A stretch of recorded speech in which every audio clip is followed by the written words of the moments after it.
the heart and soul behind every business.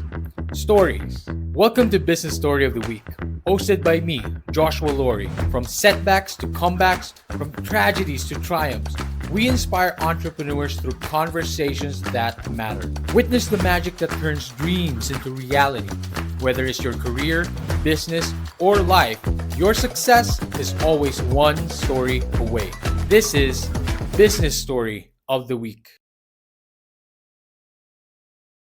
Hi, I'm Dr. Howard Rankin, and welcome to the Business Story of the Week. Fantastic. And that is the man himself, the man of redemption.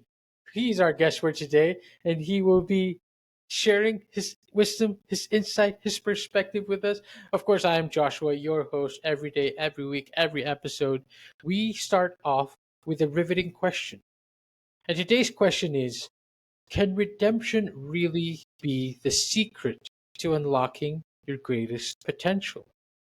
Well, Howard is the perfect guest to answer that question. Dr. Howard Rankin is a seasoned psychologist, neuroscience expert, and best-selling author specializing in addiction and behavior change. He has co-authored over 50 books in the self-help genre, serves as a science director at Intuality AI, and hosts a radio show, The Miracle Within. Known for his journey of redemption after losing his license, Dr. Rankin has since focused on writing, coaching, and helping others overcome adversity. And today, Dr. Howard is going to join us. He is going to share his wisdom and experience. Dr. Howard, how are you doing? I'm doing very well, thank you, Joshua. Dr. Howard, I'm very excited about this. I'm excited about the topic, especially excited about what you talk about, but more excited about your story, really, which is always how I start the show. Um, I always try to start off from the beginning, the origin story of Dr. Howard Rankin. What was the young Howard like? What was he like? What did he think about redemption? Was he always interested in psychology?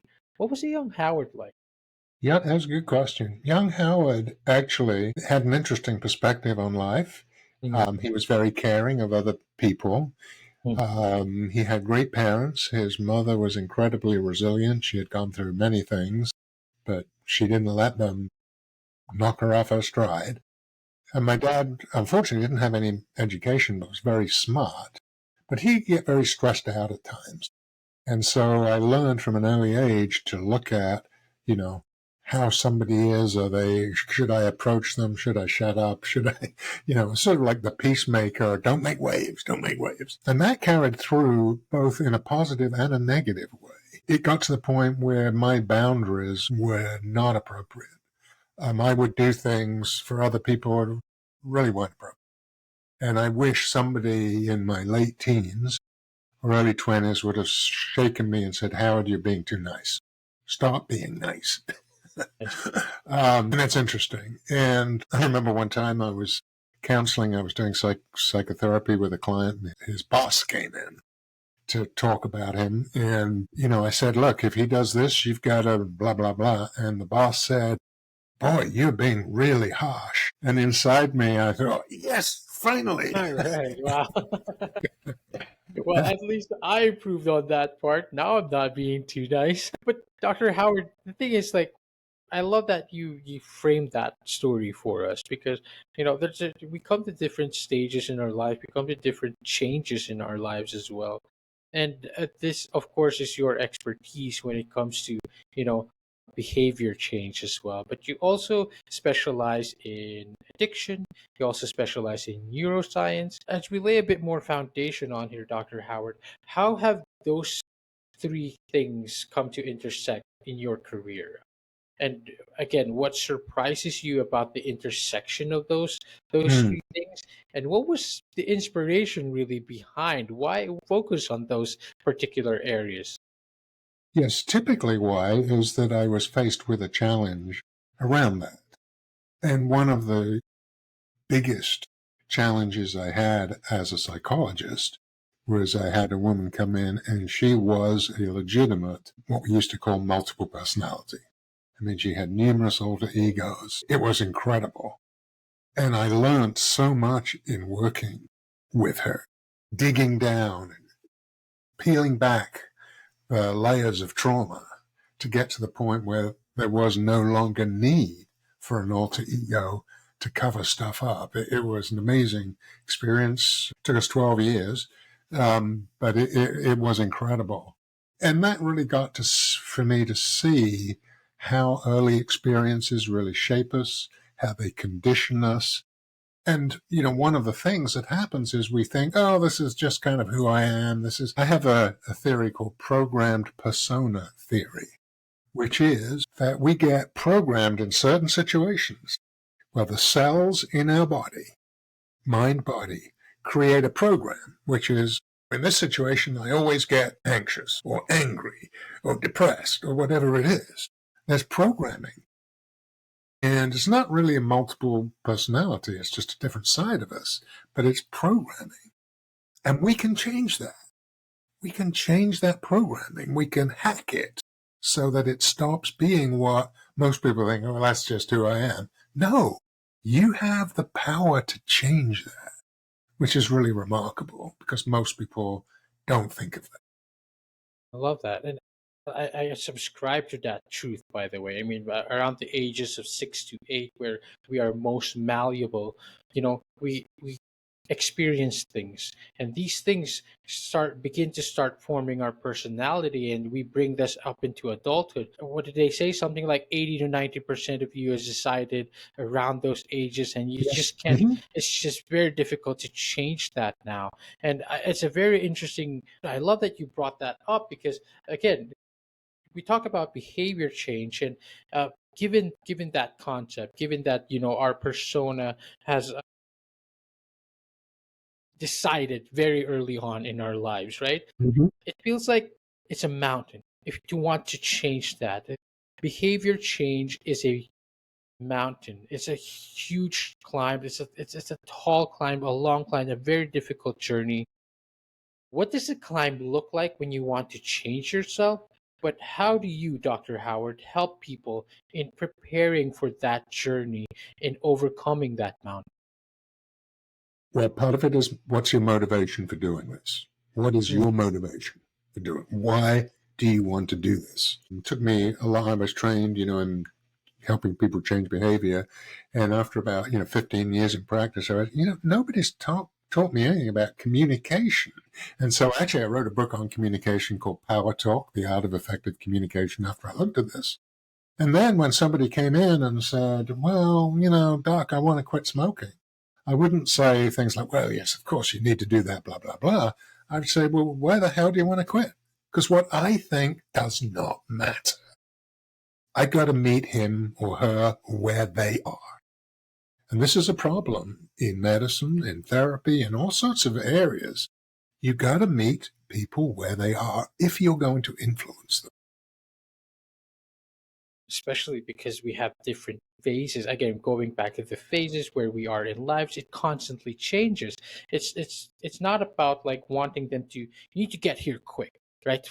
In order for you to change your life, in order for you to improve these things, get here quick, get to that goal, get to that point in your life. It just doesn't work that way. Most often than not, you turn people away and actually improving that and changing that part of themselves. I love that you've reminded us. It's also like it's level head. It's a sound, right? It levels our expectation in that, hey, where you are at right now is fine. We just need to work on that, start from there, and then hopefully, one step at a time, we conquer Yep. that mountain and Yep. change that behavior in us. Dr. Howard, now that we've laid out those foundations, and I really want to know more about your story, I want to ask in particular, where does redemption come in all of this? And when it comes to your career, when it comes to your story, you talk about redemption as a superpower, or you talk about redemption as like a secret. First of all, where does redemption come into your career? Why was it such central to you, to what you talk about? And again, like you've dealt with addiction, dealt with neuroscience, you dealt with behavioral change. Where does redemption come into all of this, and how does it really shape our lives? Well, redemption, in a way, is related to self-compassion. And one of the problems we have in this society is you got to be the winner, you got to do it, you got to be the best, you got to be the champion. And that is so unhelpful when you're trying to be yourself and become yourself, because it isn't quick. The quicker you try to do it, the worse it is. It's like weight loss. The quicker you lose the weight, the quicker you're going to put it all back on. And I actually have got a weight loss program coming out where let's get to the fundamentals. It's not that difficult, but it's a journey, right? It's a journey. It And is. one step at a time. Don't have ridiculous expectations. It's a slow but incredibly meaningful process. And so for me, the story was I had a very seductive client. 2005 came to see me. I worked with her for 3 years. It was a bit of a challenge because of who she was. But after 3 years, that was fine. We worked together. She left. She called me a couple of weeks later and said, I'd still like to come back and see you. And I said, well, no, I'm not seeing you as a therapist. I know you work around the corner. If you want to just come in and drop in and tell me how you're doing, that's fine. And we did that on and off for 4 years. And then in 2012, one time, leaving my office, she kissed me. And I did not push her away. And that led to a very, very brief consensual encounter. And 30 days later, I got a call from the South Carolina licensing board saying somebody had filed a complaint against me. And 6 months later, they revoked my license, and the news was in the local paper, the state paper, on the internet. And you might imagine the challenge that was, especially since I'm married to a lovely woman whom I love. And just cast yourself into that worst situation. And it was intense, very depressing, all sorts of emotions you could imagine, until after a few weeks, I made the decision. The decision was, and here's the question I asked myself, if this were actually turn out to be the best thing ever happened to me, what would I need to do? And I can't look back. I'm moving forward. And that was the start of an amazing journey. I like writing, so I started writing. There were freelance sites where I could get jobs helping people ghostwrite books, co-write books, especially with my psychology background. And one of the things that absolutely staggered me was when I was talking to somebody who was interested in hiring me, I felt I had to tell them my story. By the way, I want you to know that this happened. Okay. And the vast percentage of people said, oh my God, thank you so much for your honesty. I really appreciate that. You didn't have to tell me that. And I said, I wanted you to know. And it was unbelievably freeing. Unbelievably. That one guy, great guy, asked me, called me up and said, I'd like you to help me with a book. He was a banker, great guy. And when I told him this, he said, there was a pause, and he said, their loss, my gain. And you can imagine if you've come from that position and somebody says that to you, my God, it's unbelievable. It's like an amazing experience. And so you learn that, let me not judge other people. People can think whatever they want. Some will think it's no big deal. Some will. It's okay. And the relief is incredible. You're not going around thinking, oh my God, I hope they don't know. Or did they find out? No, it's okay. It is what it is. Acceptance. Accept the situation. And everything from then on has been amazing.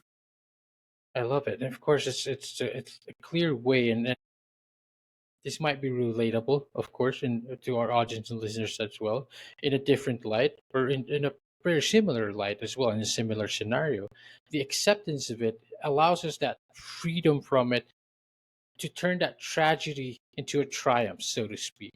But it's Yes, not easy. It's difficult. It's so hard to deal with, especially with the guilt that comes with it, the burden that comes with it. Of course, the disappointment that comes with it, that we've disappointed the people we care about, we've disappointed the people absolutely. that we love. But the redemption aspect of it is, of course, rewarding, and it's of course something that we would want, right? I think everyone would want that redemption arc. I think everyone yearns for that, to search for that, to not be defined by that particular event, by that sin, by that mistake, by that error, so to speak, but Absolutely. also to move past that and be a better person, and to take that again, turning that into something that improves yourself upon. But Howard, the problem here is, or the difficulty here is that, hey, good for you, you're having your redemption arc, but how do you accept that further? How do you even get past accepting that, knowing that there's probably no redemption for the people that we've hurt? There's nothing for them to, it's just hurt, it's just disappointment, right? I mean, it's difficult. So how do you deal with that, basically? How do you move Well, past that? that's the key. The key is acceptance of the situation, okay? And recognize you cannot stay stuck. If you look backwards, you're going to stay stuck. And I understand why that may happen, but it, in many ways, is the worst thing you can do. You see this quite regularly. Somebody was abused by someone years ago, and now the guy finally gets sent to prison. And the person says, now I can move on with my life. What? You've wasted 10 years. You've let that guy control you for 10 years. No, take control. That's where it's important. It's not to say I don't understand why you feel that way. I understand that, but it is not adaptive. And adaptation is the key here. And when we screw up, things happen to us. The key is, how do we best adapt to that? It doesn't mean we're not sorry for it. It doesn't mean we forget all about it. No, but we move on and we learn. What of the people that were involved? What of the people that we've hurt? How then do you carry them through the journey? How would you able to deal with yours in particular in your relationship? Of course, again, like one thing is like, wow, good for you. Again, like, wow, good for you. You have a redemption arc, but here I am in shambles. My world is over. You took it, you flipped it upside down. Good for you. But what's in it for me now? Like, what do we do with this? How do you deal with that other party aspect, so to speak? The key here is another A. We've talked about acceptance. We've talked about adaptation. Mhm. And now we're going to talk about another big A, authenticity. Wow. Okay. Wow. Okay. Authenticity. No bullshit. Hey, I screwed up. I am so sorry. I did this. I'm so sorry. I feel, if you feel bad, just imagine how I feel about it. All right. And be, authentic about that and mean that. And as I say, my wife was obviously angry at first, but she forgave me. It was a characteristic of our marriage. We communicate very well. She knew somewhat of the context here. It wasn't like I was, had a long affair with somebody or anything like that. And so she understood that. But, me having to tell her what happened and the consequences, just imagine that. Yeah. I mean, that again is it's just like a burden upon burden and upon it. Like I, of course, this resonates with me, Dr. Howard. Again, for our audience and listeners out there who's probably gone through a similar scenario and a different light, but still, humiliation, guilt, the error of our mistakes, the sins of our past, putting so much burden on us and having to add that burden further for the people that we've hurt. It's a difficult thing to get through. But you talk about this in your book. In your book, in Falling to Grace, if I'm not mistaken, in Falling to Grace, you describe your experience of public humiliation. I mean, it was public. You lost your license. It was in the news. It was everywhere. How did your background, how did your career in psychology, behavioral change, how did this shape the way you approach this personal crisis? And of course, you're continually helping others do the same as well. What would be Right. the biggest takeaway that you would feel is sharing that book? Again, the A's, adaptation, That base, authenticity, and authenticity, acceptance. and And acceptance. interestingly enough, that article came out in the newspaper on a Friday. I was in hibernation for a couple of days, and then on Sunday, I went to church, where I am an usher. And I was thinking, oh Oh my God, gosh. what is going to happen walking through a church? Actually, what happened, several people came up to me and were very encouraging and said, Howard, I know who you are. It doesn't matter to me. Can I help you? And when you get that sort of support, it changes your notion that now everyone thinks you're an idiot, that you've lost everything. People who know you, and they're able to put that in the right perspective. And, that was a massive, that's massive. When you're feeling down on yourself, feeling everyone has a right to think you're stupid, blah, blah, blah, and they come up and they are compassionate,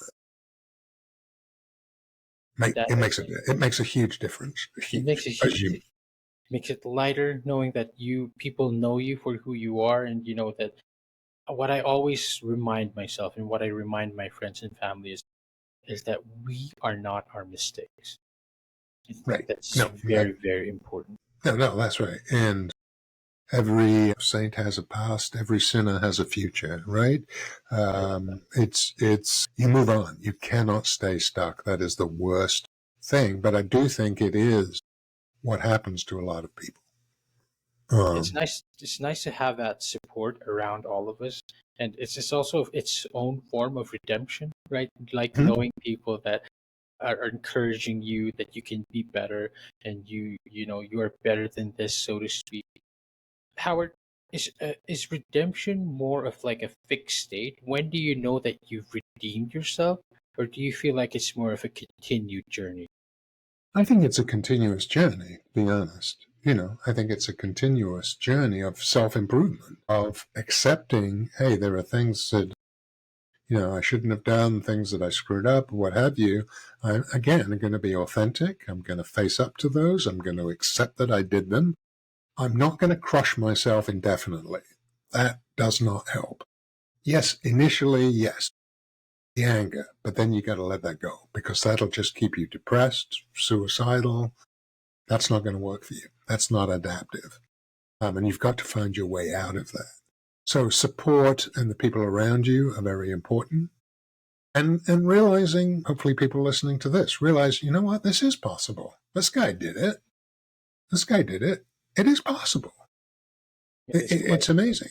And so sometimes the things in life that we think are horrendous step back actually turn out to be potentially great steps forward because it does, if you do it, it allows you to look at yourself, be authentic. What you did, own up Yes, to the responsibility, but also have some self-compassion because nobody is perfect.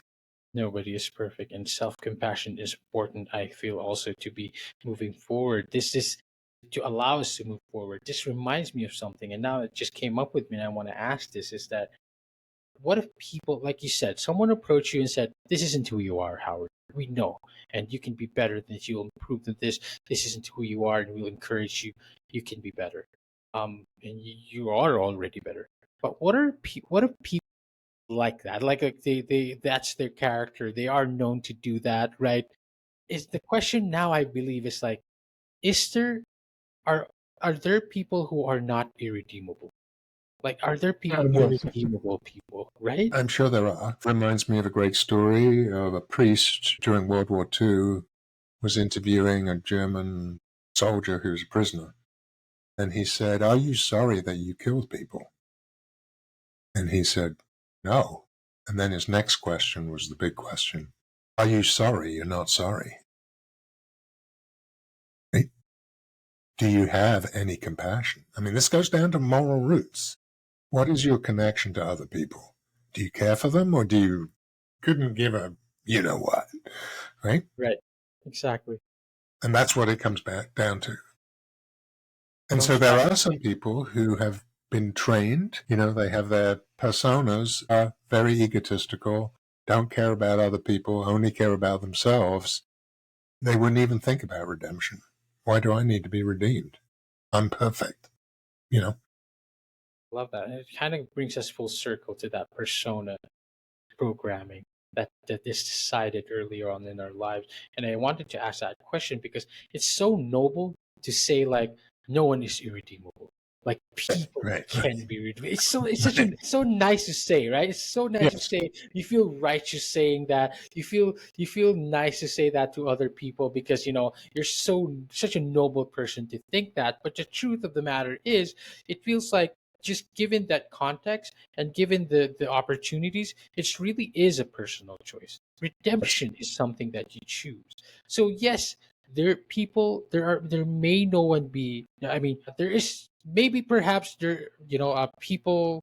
No one is irredeemable. Maybe there is truth to that, but I feel like that isn't up to us. I think it's not a universal truth. That is entirely up to them. That is entirely on the individual. Yeah. Dr. Absolutely. Howard, on your website, you have literally this the quote on top of your website: life can only be understood backwards, but you've got to live it forwards. You need to move past that. If we cannot move past our persona programming, then truly we are irredeemable. Dr. Howard, of course, the website is Dr. Howard J. Rankin.com for our audience and listeners out there.